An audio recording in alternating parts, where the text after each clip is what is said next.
Shine ಇವಳೇ ನನ್ನನ್ನ ಬೀಳ್ಸಿರೋದು ಅಂತ ಹೇಳಿ ರೂನಿಂಗ್ ಕೆನ್ನೆಗೆ ಹೊಡೆದಿರ್ತಾಳೆ. ಆಗ ಕ್ಯಾಟಿ ಅವರಿಬ್ರು ಮಧ್ಯ ಬಂದು ಹೇಳ್ತಾಳೆ, ನೀನು ಈ ರೀತಿ ಮಾಡೋ ಹಾಗಿಲ್ಲ. ಆಗ ಶೈನ್ ಕ್ಯಾಟಿನ ಪಕ್ಕಕ್ಕೆ ನಿಲ್ಸಿ ಮತ್ತೆ ರೂನಿಂಗ್ ಕೆನ್ನೆಗೆ ಹೊಡೆಯೋದಿಕ್ಕೆ ಅಂತ ಹೋಗ್ತಾಳೆ. ಆಗ ಏಲಿಯನ್ ಅವಳ ಕೈನ ಇಟ್ಕೊಂಡು ಹೇಳ್ತಾರೆ, ನಿನಗೆ ಇಂಜುರಿ ಆಗಿದೆ, ಹಾಗಂತ ಬೇರೆಯವ್ರ ಮೇಲೆ ಕೈ ಮಾಡೋ ಹಾಗಿಲ್ಲ. ಆಗ ಅವಳು ಹೇಳ್ತಾಳೆ, ನಾನು ಸುಮ್ಮನೆ ಹೇಳ್ತಿಲ್ಲ, ಟ್ರಾಲಿ ರೂಮಿಂದ ಕೊನೆಯದಾಗಿ ಬಂದಿದ್ದು ರೂನಿಂಗ್.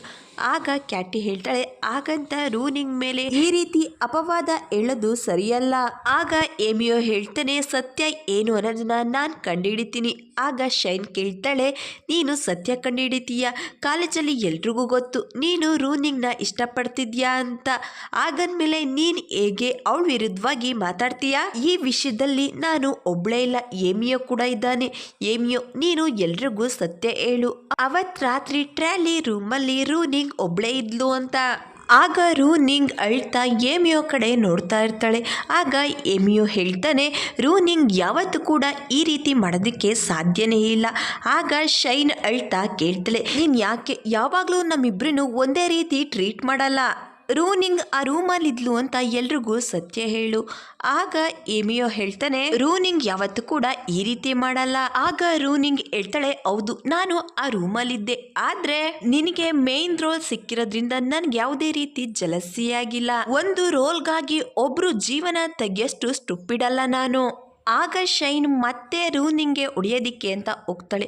ಆಗ ಏಮಿಯೋ ಅವಳನ್ನ ತಡೆದು ಹೇಳ್ತಾನೆ, ಮೊದಲು ನೀನು ಹಾಸ್ಪಿಟಲ್ಗೆ ಹೋಗು, ಆಮೇಲೆ ಈ ವಿಷಯದ ಬಗ್ಗೆ ಮಾತಾಡೋಣ ಅಂತ ಹೇಳಿ ಏಮಿಯೋನ ಏಲಿಯನ್ ಹಾಸ್ಪಿಟಲ್ಗೆ ಕರ್ಕೊಂಡು ಹೋಗ್ತಿರ್ಬೇಕಾದ್ರೆ ಶೈನ್ ಏಮಿಯೋ ಕೈನ ಇಟ್ಕೊಂಡು ಕೇಳ್ತಾಳೆ, ಯಾಕೆ ರೂನಿಂಗ್ನ ಇಷ್ಟು ನಂಬ್ತೀಯಾ?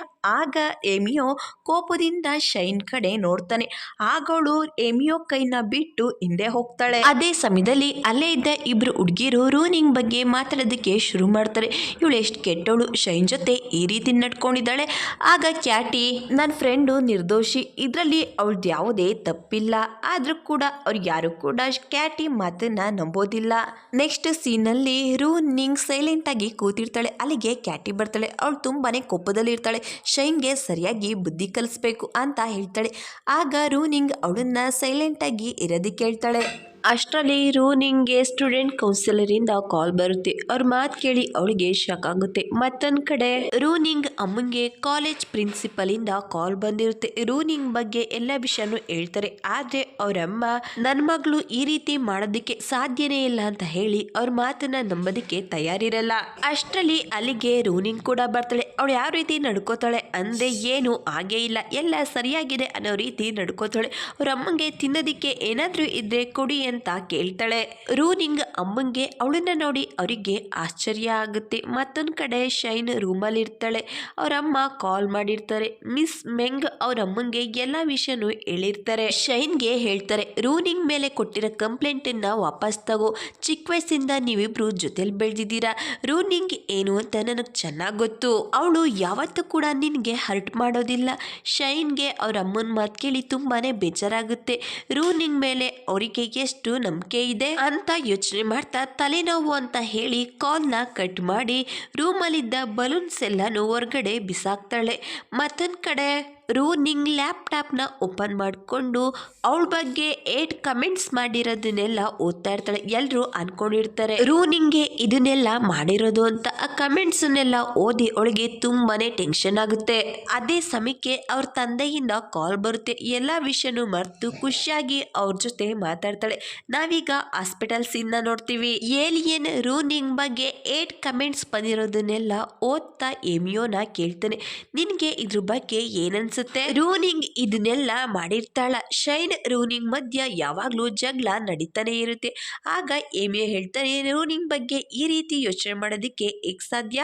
ರೂನಿಂಗ್ ಎಗೇನೆಸ್ಟ್ ಆಗಿ ಎಲ್ರು ಇದ್ರು ಕೂಡ ನಾವು ಅವಳ ಮೇಲೆ ನಂಬಿಕೆ ಇಡಬೇಕು, ಯಾಕಂದ್ರೆ ಅವಳು ನಮ್ ಫ್ರೆಂಡು. ಆಗ ಏಲಿಯನ್ ಹೇಳ್ತಾನೆ, ನೀನು ಸರಿಯಾಗಿ ಹೇಳ್ತಿದ್ಯಾ, ರೂನಿಂಗ್ ಪರವಾಗಿ ಯಾವುದೇ ಸಾಕ್ಷಿ ಸಿಗ್ಲಿಲ್ಲ ಅಂದ್ರೆ ಇದಿನ್ನು ಕಾಂಪ್ಲಿಕೇಟ್ ಆಗುತ್ತೆ. ಅವ್ರ ಮಾತ್ ಕೇಳಿ ಏಮಿಯೋ ಕೂಡ ಯೋಚನೆ ಮಾಡೋದಕ್ಕೆ ಶುರು ಮಾಡ್ತಾನೆ.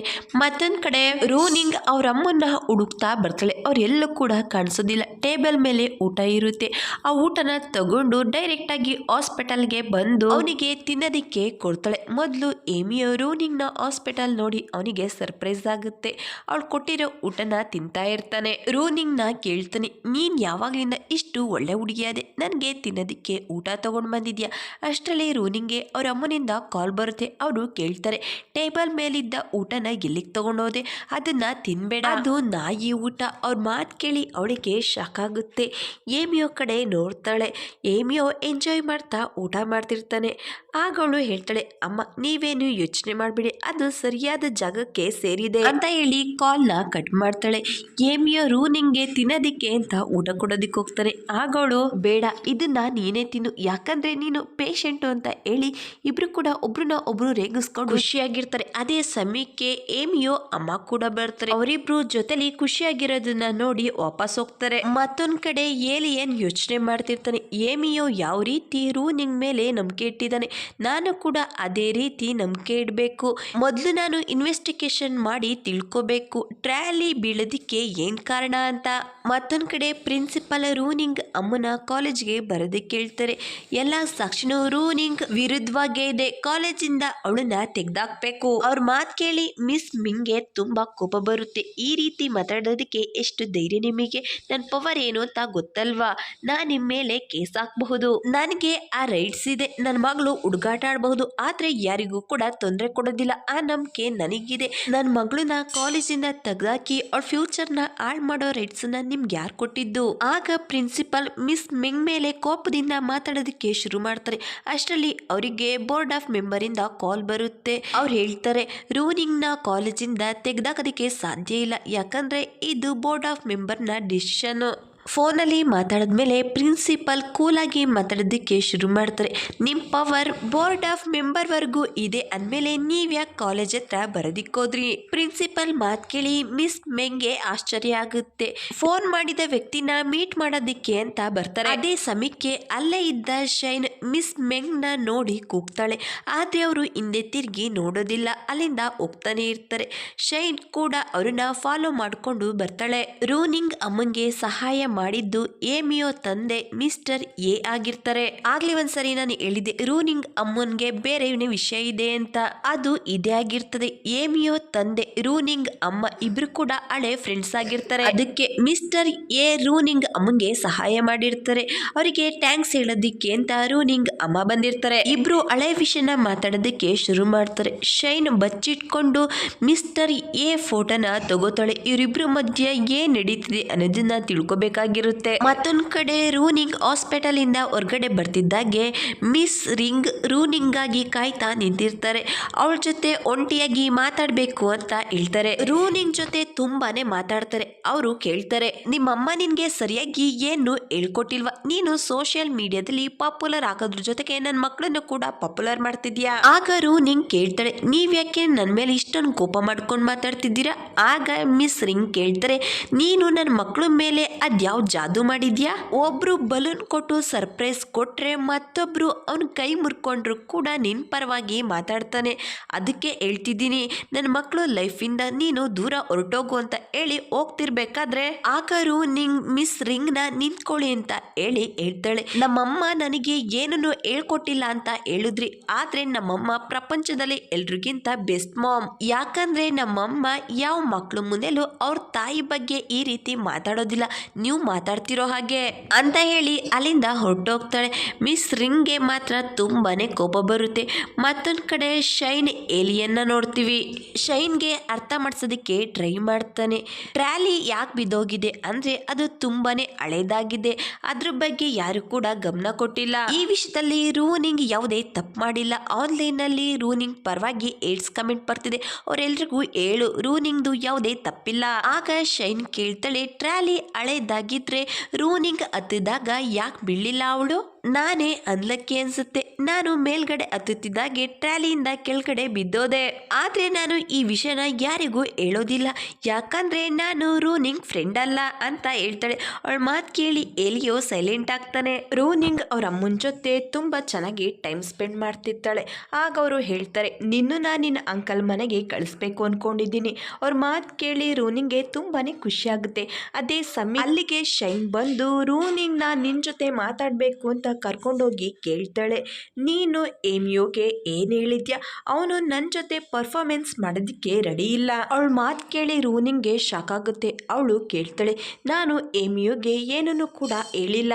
ನಿನಗೆ ನನ್ನ ಮಾತು ಮೇಲೆ ನಂಬಿಕೆ ಇಲ್ಲ ಅಂದ್ರೆ ಏಮಿಯೋಗೆ ಕಾಲ್ ಮಾಡ್ತೀನಿ, ನೀನೇ ಕೇಳಿಸ್ಕೊಂತ ಹೇಳಿ ಕಾಲ್ ಮಾಡೋದಕ್ಕೆ ಅಂತ ಹೋಗ್ತಾಳೆ. ಆಗ ಶೈನ್ ಅವಳ ಕೈಲಿಂದ ಫೋನನ್ನ ಕಿತ್ಕೊಂಡು ಅವಳಿಗೆ ಬೈಯೋದಕ್ಕೆ ಶುರು ಮಾಡ್ತಾಳೆ.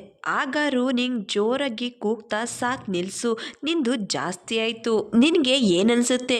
ನನ್ಗೇನು ಅರ್ಥ ಆಗಲ್ವಾ? ಎಲ್ರ ಮುಂದೆ ಕೆನ್ನೆಗೆ ಹೇಳ್ತಿಂದು ಎಲ್ರ ಮುಂದೆ ನನ್ಗೆ ಅವಮಾನ ಮಾಡಿದ್ಯಾ, ಆದ್ರೂ ಕೂಡ ಮತ್ತೆ ನನ್ ಮೇಲೆ ಬ್ಲೇಮ್ ಮಾಡ್ತಿದ್ಯಾ. ಆಗ ಶೈನ್ ಮತ್ತೆ ರೂನಿಂಗ್ ಕೆನ್ನೆ ಹೊಡೆಯೋದಿಕ್ಕೆ ಅಂತ ಕೈ ಎತ್ತುತ್ತಾಳೆ. ಅದೇ ಸಮಯಕ್ಕೆ ಮಿಸ್ ಮೆಂಗ್, ಶೈನ್ ಅಮ್ಮ ಇಬ್ರು ಕೂಡ ಬರ್ತಾರೆ. ಎಲ್ಲಾ ಮಾತನ್ನು ಕೇಳಿಸ್ಕೊಂಡಿರ್ತಾರೆ. ಶೈನ್ ಅಮ್ಮ ಅವಳಿಗೆ ಚೆನ್ನಾಗಿ ಬೈತಾರೆ, ನಿನ್ಗೆ ಎಷ್ಟು ಧೈರ್ಯ ರೂನಿಂಗ್ ಮೇಲೆ ಕೈ ಎತ್ತೋದಿಕ್ಕೆ ಅಂತ ಹೇಳಿ ಬೈತಾ ರೂನಿಂಗ್ ಹತ್ರ ಕ್ಷಮೆ ಕೇಳ್ತಾರೆ ಅವ್ರ ಮಗಳು ಬ್ಯಾಡ್ ಬಿಹೇವಿಯರ್ಗೆ. ಜೊತೆಗೆ ಶೈನ್ ಕೂಡ ರೂನಿಂಗ್ ಹತ್ರ ಕ್ಷಮೆ ಕೇಳೋದಿಕ್ಕೆ ಹೇಳ್ತಾರೆ.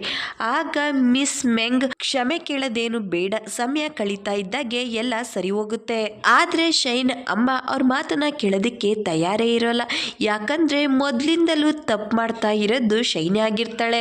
ಶೈನ್ ಅಮ್ಮಂಗೆ ಸ್ಟಾರ್ಟಿಂಗ್ ಇಂದಲೂ ರೂನಿಂಗ್ ನೇಚರ್, ಶೈನ್ ನೇಚರ್ ಬಗ್ಗೆ ತುಂಬಾ ಚೆನ್ನಾಗಿ ಗೊತ್ತಿರುತ್ತೆ. ಆದ್ರೆ ಶೈನ್ ಕ್ಷಮೆ ಕೇಳೋದಿಕ್ಕೆ ಒಪ್ಕೊಳ್ಳೋದೇ ಇಲ್ಲ. ಅವಳು ಹೇಳ್ತಾಳೆ, ನಾವು ಬಡವರಾಗಿದ್ದು ನಮ್ ತಪ್ಪ, ಶ್ರೀಮಂತರು ಏನೇ ತಪ್ಪು ಮಾಡಿದ್ರು ನಾವ್ ಅದನ್ನ ಸಹಿಸ್ಕೋಬೇಕಾ? ನಾನ್ ಯಾವತ್ತೂ ಕೂಡ ರೂನಿಂಗ್ ಹತ್ರ ಕ್ಷಮೆ ಕೇಳಲ್ಲ, ನಿಮ್ ತರ ಇರೋದಿಕ್ಕೆ ನನ್ನ ಕೈಲಿ ಸಾಧ್ಯ ಇಲ್ಲ ಅಂತ ಹೇಳ್ತಾಳೆ. ಆಗ ಅವ್ರ ಅಮ್ಮಂಗೆ ತುಂಬಾನೇ ಕೋಪ ಬರುತ್ತೆ. ಜೋರಾಗಿ ಕೆನ್ನೆಗೆ ಹೊಡಿತಾರೆ. ಆಗ ಶೈನ್ಗೆ ಮತ್ತಷ್ಟು ಕೋಪ ಜಾಸ್ತಿ ಆಗುತ್ತೆ. ರೂನಿಂಗ್ ಕಡೆ ಕೋಪದಿಂದ ನೋಡ್ತಾ ಸೈಲೆಂಟ್ ಆಗಿ ಅಲ್ಲಿಂದ ಹೊರಟೋಗ್ತಾಳೆ. ಹೊರ್ಗಡೆ ಬರ್ತಿದ್ದಾಗೆ ಅವಳು ಹೇಳ್ತಾಳೆ, ನನ್ಗಾಗಿರೋ ಪ್ರತಿಯೊಂದು ಇನ್ಸಲ್ಟ್ಗೂ ರಿವೆಂಜ್ ನ ತಗೊಂಡೇ ತಗೋತೀನಿ. ಈಗ ನನ್ನ ಹತ್ರ ಅಮ್ಮನ್ನ ಬಿಟ್ಟು ಬೇರೆ ಏನು ಇಲ್ದಲೇ ಇರಬಹುದು. ಈಗ ನನ್ನಿಂದ ನಮ್ಮಮ್ಮನ್ನು ಕೂಡ ಕಿತ್ಕೊಂಡಿದ್ಯಾ, ನಿನ್ನ ನಿನ್ ಫ್ಯಾಮಿಲಿನ ಸುಮ್ಮನೆ ಬಿಡೋದಿಲ್ಲ, ನಿಮ್ಮನ್ನು ಕೂಡ ಬೀದಿಗೆ ತಂದೆ ತರ್ತೀನಿ ಅಂತ ಹೇಳ್ತಾಳೆ. ಇಲ್ಲಿಗೆ ಪಾರ್ಟ್ 9 ಎಂಡ್ ಆಗುತ್ತೆ. Thank you for watching.